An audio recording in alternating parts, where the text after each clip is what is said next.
안녕하세요. 저는 30대 후반을 바라보고 있는 예비 신랑입니다. 저는 결혼을 앞두고 있습니다. 정말 좋은 여자랑 결혼을 하게 되었는데 제가 참 복이 많은 예비 신랑 같아서 이렇게 자랑 한번 해보고 싶어서 사연을 보내게 되었어요. 이렇게 글을 써보는 것은 처음이라 조금 서툴러도 너그럽게 양해해 주시길 바랄게요. 사실 저는 부모님이 사고로 돌아가셨어요. 제가 어린아이였던 시절에 일어났던 일이었다고 들었어요. 저희 부모님은 비가 억수같이 쏟아붓는 그날 고속도로를 운전하고 있었는데 빗길에 과속을 하던 트럭이 중앙선을 넘어 저희 부모님의 차를 순식간에 덮쳤고 그것을 시작으로 큰 규모의 추돌사고가 일어나게 되었습니다. 뉴스에 나올 정도로 커다란 사고였다고 하셨죠. 그때 저는 다행히도 외할머니 댁에 맡겨진 상태였고 저희 부모님은 그만 그 자리에서 바로 돌아가시게 되고 말았습니다. 저는 하루아침에 부모를 잃은 것이죠. 그게 제 나이 4살 때 일어난 일이었습니다. 저에게는 할아버지들이 없었고 외할머니와 친할머니만 계셨어요. 갑자기 생긴 비보에 할머니들은 부랴부랴 장례식장에 갔고 저도 그렇게 부모님의 마지막 가시는 길을 봤어요. 자식을 먼저 보내신 할머니들은 제정신이 아니셨다 하시더라고요. 하필 저희 부모님 두 분 다 외동아들과 외동딸이셨거든요. 그리고 저의 양육이 문제가 되었습니다. 외할머니와 친할머니는 서로 사돈의 관계셨지만 오로지 저를 키우기 위해 함께 살기로 했어요. 그렇게 두 할머니는 하나 남은 손주인 저를 위해 정말 헌신적으로 저를 키워내셨습니다. 그래서 그런지 저는 사춘기 하나 오지 않았어요. 할머니 두 분이서 본인 입에 넣을 것들 아껴 성장기 시절 제 입에 먹을 것을 넣어주셨고 아무래도 형편이 그리 좋지 않아 한여름밤에 무더위를 나야 했을 때 두 분이서 번갈아 가며 저 시원하게 자라고 부채질을 밤새도록 해주셨었거든요. 그런 할머니의 큰 사랑을 느끼면서 자라는데 사춘기가 올 수가 없죠. 할머니들은 제게 아무것도 바라지 않으셨어요. 공부를 잘하라고 잔소리 한번 하지 않으셨죠. 그저 건강하고 무탈하게 지내달라고만 하셨어요. 저는 비록 아주 어린 나이에 부모님을 잃었지만 부모님의 사랑에 버금가는 두 할머니의 사랑을 듬뿍 받고 자랐죠. 제가 할머니들의 사랑에 보답할 수 있는 길은 딱 하나, 공부였습니다. 할머니들은 폐지를 주우셔서 제학비를 내주셨어요. 두 분 다 기초수급자셨거든요. 항상 손자가 부끄러워할까 염려해서 폐지를 주울 때 제 얘기는 일절 꺼내지도 않으셨던 적이 있거든요. 그런데 저는 그런 할머니들이 전혀 부끄럽지 않았고 아름답고 멋있다고 생각을 했어요. 한 번은 폐지 줍고 있는 할머니들에게 다가가서 100점짜리 시험지를 보내면서 큰 소리로 자랑을 하고 있는데 할머니들이 눈물을 감추지 못하며 고맙다고 하시더라고요. 더러운 손이 저한테 닿을까 절 껴안으지도 않으시면서요. 그래서 제가 더 꼭 껴안아 드렸던 것 같아요. 저희 할머니께 주기적으로 폐지를 주시는 슈퍼가 하나 있는데 그 아주머니가 입이 정말 가벼워요. 그때 그 아주머니가 그 장면을 옆에서 바로 보셨는지 그 이후 할머니 손자가 저라는 것이 동네에 소문이 쫙 났고 아주 효자라며 동네 사람들이 칭찬을 했나 봐요. 그 이후 할머니들은 제게 공부를 하라고 잔소리 한번 하시지 않으셨지만 제가 100점짜리 시험지를 들고 가면 하루 종일 만나는 사람마다 자랑을 하셨어요. 그렇게 제가 고등학생이 되었을 때 친할머니께서 쓰러진 적이 있습니다. 친할머니는 외할머니보다 10살 정도가 더 많으셨어요. 그리고 친할머니는 원래 지병을 앓고 계셨었죠. 다행히 병원에 입원을 하게 되어 제정신을 찾으셨어요. 게다가 사회사업지원팀이었나? 그쪽을 통해 병원비도 많이 지원받았고요. 그러나 검사 결과 친할머니는 암에 걸리셨다고 의사 선생님께서 말씀하셨죠. 너무 고령의 나이이기도 하고 이미 암이 손을 쓸 수 없을 정도로 전이가 되어버린 상태라 병원에서는 진통제를 처방하는 수밖에 없다고 하시더라고요. 세상이 무너지는 기분이었습니다. 친할머니가 아픈데 아무것도 할 수 없는 제 자신을 보고 저는 의사가 되기로 다짐을 하게 되었어요. 저는 외할머니를 돌봤고 친할머니 병원을 오가며 악착같이 공부했어요. 의사 선생님은 저희 친할머니에게 1년이란 시한부 인생을 선고했습니다. 하지만 친할머니는 1년은 무슨 제가 고등학교를 졸업할 때까지 버텨주셨어요. 날이 갈수록 쇠약해져 갔지만 말이에요. 그리고 거짓말처럼 제가 의대에 합격했다는 합격 통지서를 왼손에 들고 오른손에 외할머니 손을 잡고 자랑한 바로 그날 밤 12시에 낮에 환하게 웃어주며 축하해준 사실이 거짓말이란 듯이 자는 잠에 돌아가셨습니다. 그때 알았어요. 친할머니도 정말 악착같이 버텼던 거라고요. 그렇게 저와 외할머니는 하나 남은 가족을 그렇게 또 보내야 했어요. 제가 서울에 있는 명문대 의대에 합격을 하게 되면서 외할머니는 그 동네를 떠나 절 따라 올라오셨어요. 사실 저희 조선 관계가 동네에서 엄청 유명했습니다. 부모 다 잃은 손주 키워보겠다고 열심히 사신 할머니들 덕분에요. 그래서 제가 의대에 붙으니 동네 사람들이 현수막도 걸어줬어요. 왜 아이를 하나 키우기 위해서는 한 마을이 필요하단 말이 있잖아요. 저는 정말 마을 사람들의 도움이란 도움은 죄다 받으면서 자랐거든요. 그리고 슈퍼 아주머니가 제가 갈 의대 근처에 반지하방이 있다고 거기서 적은 월세만 주고 살라 하시더라고요. 대신 월세를 적게 내게 해주는 대신 할머니 호강시켜드리라고 으름장 놓으면서요. 저는 그렇게 어떻게 갚아나가야 하나 싶을 정도의 은혜를 잔뜩 받았습니다. 저와 할머니는 그렇게 서울로 오게 되었어요. 저는 정말 사력을 다해 공부를 했어요. 장학금을 받아야 했거든요. 의대는 학비가 비싸니까요. 난다긴다 하는 천재들만 모아놓은 의대에서 장학금을 따는 것은 하늘의 별을 따는 것보다 어려웠죠. 저는 잠을 줄일 수 있을 만큼 줄여가며 정말 미련하게 공부만 했습니다. 저는 가족이 할머니 하나만 남았고 제가 가장이었기 때문에 군대도 면제를 받았거든요. 정말 딱 죽기 직전까지 공부해서 매 학기마다 전액 장학금을 받았습니다. 독종 소리를 들으면서 그렇게 의대를 다녔고 졸업을 했어요. 제가 졸업할 때 제가 창피할까 싶어 꽃다발을 주는 것도 망설이는 외할머니랍고 대학교 한 바퀴를 돌면서 자랑스럽지 않느냐고 할머니를 그렇게 또 한 번 울렸어요. 그렇게 저는 대학병원에 스카웃되어 의사로 일을 하게 되었습니다. 그리고 저도 뒤늦게 여자친구를 만들었죠. 제게는 5년이란 시간 동안 만난 여자친구가 있어요. 제 여자친구는 저와 같은 과 동기면서 저와 같은 병원에서 근무하고 있는 의사입니다. 같은 과를 다니면서 항상 제가 과에서 1등을 했고 지금 여자친구가 항상 2등을 했었어요. 그래서 우리 둘은 정말 좋은 경쟁자의 역할을 했고 친구의 역할을 했죠. 같은 병원에서 일을 하게 되고 함께 워크숍도 가고 그랬어요. 의료봉사도 함께 했죠. 그렇게 자연스럽게 대학을 졸업하고 난 이후에도 자주 마주치게 되고 그러다 보니 어느 순간 제가 연애란 것을 하고 있더라고요. 여자친구와의 연애는 제게 또 다른 행복을 가져다 주었습니다. 예쁘고 다정한 여자친구는 제게 정말 긍정적인 에너지를 가져다 주었고 저 또한 여자친구를 무척 사랑했죠. 그렇게 1년, 2년 연애를 하다 보니 어느새 5년이란 시간이 흘러버렸더라고요. 그러다 몇 달 전 여자친구가 제게 결혼을 하자고 프러포즈를 했습니다. 그런데 사실 저는 결혼이란 것이 문득 망설여지게 되어버렸습니다. 이제 제게 남은 가족은 할머니 한 분뿐이잖아요. 저는 결혼을 하고 난 이후에도 할머니를 모시고 살고 싶었거든요. 당연히 여자친구와 결혼을 하지 않을 생각은 전혀 없었지만 예상치 못한 순간에 프로포즈를 받게 되니 사람이 약간 생각에 빠지게 되더라고요. 그리고 그런 제 반응에 여자친구의 표정이 어두워졌고 상처를 받은 듯 했어요. 저는 황급히 말했습니다. 나도 네가 좋아, 지연아.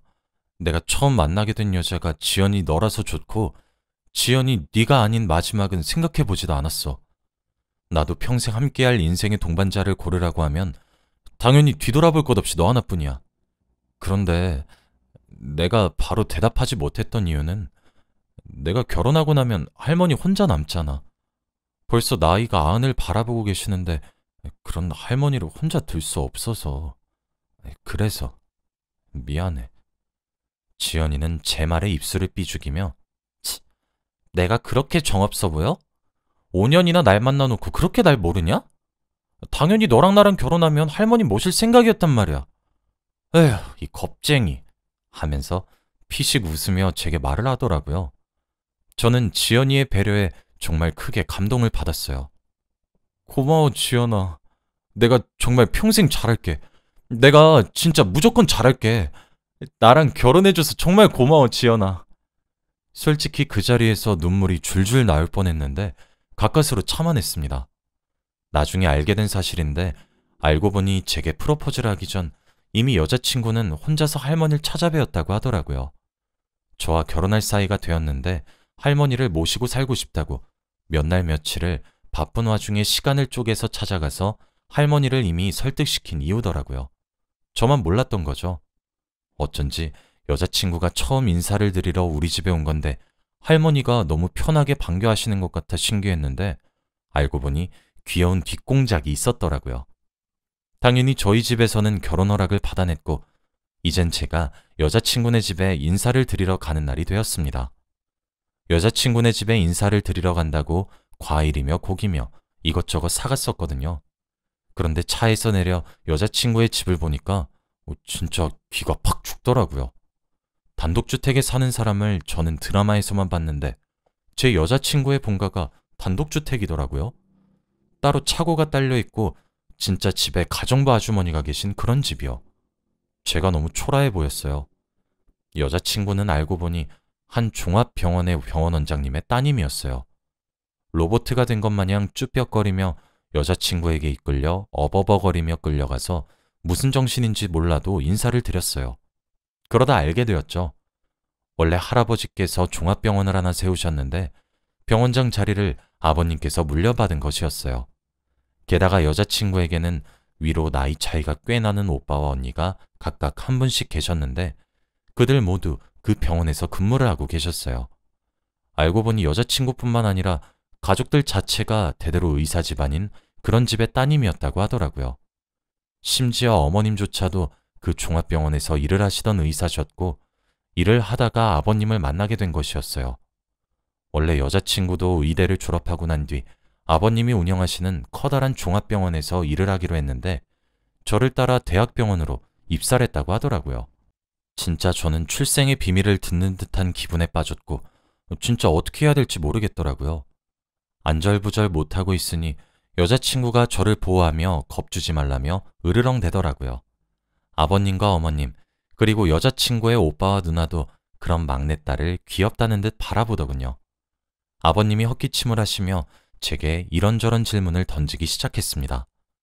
솔직히 너무 긴장이 돼서 어떻게 대답을 했는지 기억도 나지 않아요. 어머님이 그냥 떨면서 대답을 제대로 못하는 저를 보며 귀엽다고 웃으신 것만 기억에 나요.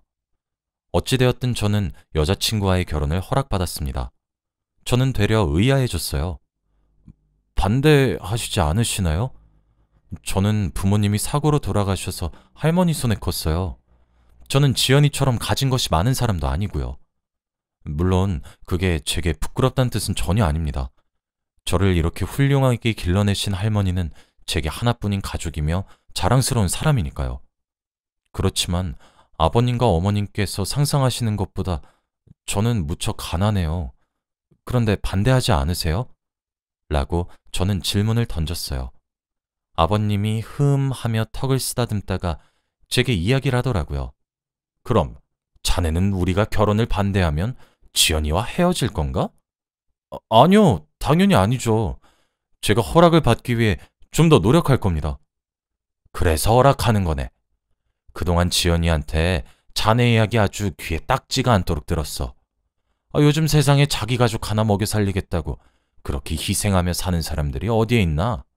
그리고 그렇게 희생한다고 해서 다 자네처럼 줏대 있게 성공하는 것도 아니네. 나는 자네에게 돈도 가족도 아무것도 보지 않았어. 자네의 미래를 봤지. 지연이가 너무 좋아해서 허락하는 것도 있지만 자네는 지연이를 잘 챙길 것 같아.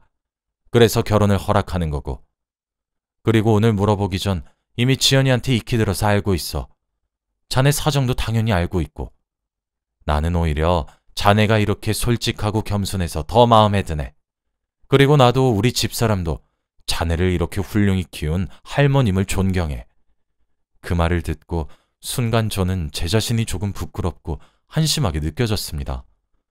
저는 여자친구의 재력에 기가 질려 자격지심을 느낀 자신이 부끄럽게 느껴졌고 가정 형편을 비교하며 여자친구의 부모님이 저를 당연히 반대하실 거라고 믿은 게 조금 창피했어요. 부유한 여자친구의 환경과 제 환경을 저울질한 자신이 조금 창피하게 느껴지더라고요. 그 이후 고령의 저희 할머니를 배려해서 저희 집 근처 한정식 집에서 상견례를 순조롭게 치렀습니다. 할머니는 죄송스러워했어요. 가진 것이 없다고 어쩔 줄을 몰라 했죠. 그런데 어머님께서 그러시더라고요. 손주가 할머님을 꼭 닮았네요. 저희 딸아이를 시집 보내면서 바라는 것 하나 없습니다. 그저 저희 딸이 조금 서투르고 어리게 굴어도 조금만 너그럽게 봐주세요. 훌륭하게 키운 손주에게 모자란 저희 딸 시집을 보내는 저희가 더 부끄럽네요. 하면서요. 할머니는 그동안 절 키워온 세월이 주마등처럼 스쳐 지나가는지 결국 눈물을 보이시고 마셨답니다. 할머니는 대답했어요. 암요, 그렇고 말고요. 제 손녀처럼 아주 아끼겠습니다. 그러니 걱정하지 마세요. 라고요. 오고 가는 덕담 속에 돌아가신 친할머니 생각도 나서 괜시리 눈물이 나올까 염려되어 죄 없는 천장만 뚫어져라 쳐다봤어요. 심지어 여자친구네 집에서 정말 제게 바라는 것 하나 없으세요. 집도 해주시고 차도 해주시고 정말 복에 겨울 정도로 뭐 하나 모자람 없이 대해주세요. 저 모르게 저희 할머니 한복도 따로 맞춰주셨더라고요. 그래서 이번에 제가 모은 결혼 자금을 어머님과 아버님께 전부 드렸습니다. 약수할 수 있지만 이거라도 하지 않게 해주시면 지연이 얼굴을 볼 낯이 없다고 하면서 말이에요. 저와 지연이는 다음 달에 결혼식을 올리기로 예정이 되어 있습니다. 지연이의 언니와 오빠분과도 처형과 형님으로 부르며 좋은 사이를 유지하고 있어요. 오늘은 할머니와 저와 지연이 셋이서 살 집을 둘러보고 왔습니다. 작은 마당이 딸려 있고 다리가 불편하신 할머니는 1층을, 저희 부부는 2층을 사용할 수 있게 지어진 아담하고 예쁜 주택이었어요. 할머니는 제 덕에 이런 복에 겨운 곳에서도 살아보게 되었다며 한참 동안이나 지연이를 붙잡고 우셨고 지연이에게 고맙다고 줄 것이 없어 미안하다고 하셨어요. 지연이도 이제 할머니에게 할머니 하면서 애교 있게 잘 대하는 것을 보면 참 가슴이 따뜻해집니다. 저도 이제 행복하게 제 가정을 꾸릴 수 있을 거란 생각에 제 미래가 기다려집니다. 숨가쁘게 달려왔는데 죽어도 여한이 없다고 혼잣말 하시는 할머니를 보고 있으면 제가 자랑스러운 손자였다는 사실이 뿌듯하게 제 가슴을 부풀게 만들어요. 오늘 할머니가 그러시더라고요. 나중에 명의다에 저승에 가서 저희 부모님과 친할머니를 만나면 저를 아주 훌륭하고 멋있는 의사 선생님으로 키워냈다고 자랑할 거라고 말이에요. 제가 손주 며느리도 보셨으니 증손주도 꼭 봐야 한다고 신신당부를 했습니다. 할머니는 언제까지 살아 있어야 하냐며 껄껄 웃으셨죠. 할머니는 제가 결혼을 하게 되면서 마음의 짐을 덜어낸 것처럼 보입니다. 아마 본인이 먼저 죽고 사라지면 혼자 남을 제가 무척이나 걱정이 많이 되셨나 보더라고요. 저는 할머니가 언제까지 제 곁에 남아주실진 여전히 모르겠지만 그래도 살아계신 한 할머니께 효도를 다해보려고 합니다. 어쩌면 먼저 돌아가신 저희 부모님과 친할머니가 천사 같은 지연이를 제게 보내신 건지도 몰라요. 정말 이렇게 이쁘고 착하고 배려도 잘하고 멋있는 여자가 제 아내가 될 사람이란 사실이 저는 아직도 믿기지가 않습니다. 여기까지가 제 이야기였습니다. 결혼을 앞둬서 그런지 누구든 붙잡고 제 이야기를 한 번쯤 해보고 싶었어요. 그러다 이렇게 사연을 쓰게 되었습니다. 긴 이야기를 들어주셔서 감사합니다. 여러분들도 오늘 행복한 하루 보내시길 바랄게요. 감사합니다.